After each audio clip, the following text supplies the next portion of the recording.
Today, the Protected Areas Conservation Trust disbursed a total of $1.2 million to various grant recipients. The funds will strengthen the management and protection of natural resources and protected areas network in Belize.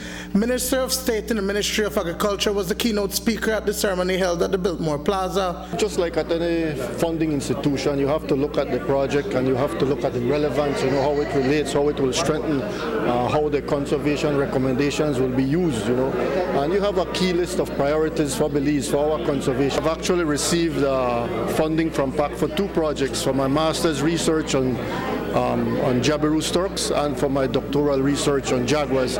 So for me, it kind of hits home, when I see guys like Cell Support advancing research on the tapir, when we see the Howler Monkeys project getting some funding here. These are what we need to understand is that science is the fundamental guide to conservation, right? So when you conduct the research on these species, when you do sound scientific research on these species, only then can you really develop meaningful conservation strategies for them.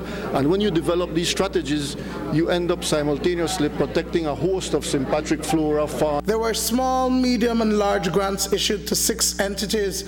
Once again, Friends of Conservation and Development was a deserving recipient of a medium-sized grant. It is specifically more to deal with one of the problems that we face in Chiquibul, which is the gold panning activity. We want to concentrate more efforts specifically into the headwaters and the protection of the headwaters, and thus part of it is going to be enforcement, and secondly is also to raise more awareness about really the problems that are taking place over there.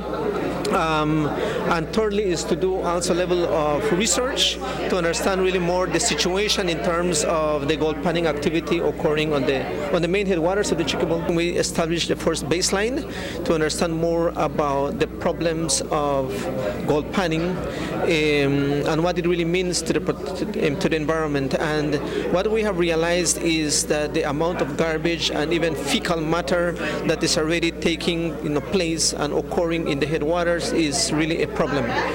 We will need really to establish more of the baseline because we need really to do more of another 2 years, or at least really to establish a good baseline. But what we know for sure right now is that the gold and deposits of gold that have been actually utilized in the area is quite extensive, even from where the Boyton minerals used to occur before and way up to the main highlands. So it's already really the human footprint has expanded over the last 4. The larger grants were handed over to the Fisheries Department in the sum of $349,720 and to the Audubon Society for $399,939. According to BAS Executive Director Amanda Acosta, the monies will be used to enhance the long-term sustainability for biodiversity conservation across 3 known conservation areas in Belize. Financial sustainability, it looks at management effectiveness, certain tools that need to be designed for instance, management plans that need to be designed. We also have beneficiaries, in this case, our Coxcomb Basin Wildlife Sanctuary, St. Herman's Blue Hole National Park, as well as Guanacaste National Park.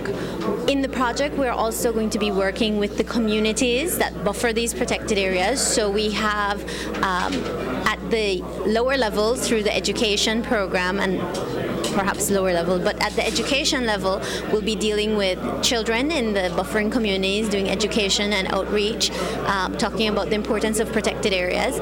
And at the community level, from the community stakeholders' point of view, we will be doing some trainings, and we will also be looking at how communities can benefit and what are the economic benefits of the protected. Wayne Moody for News 5.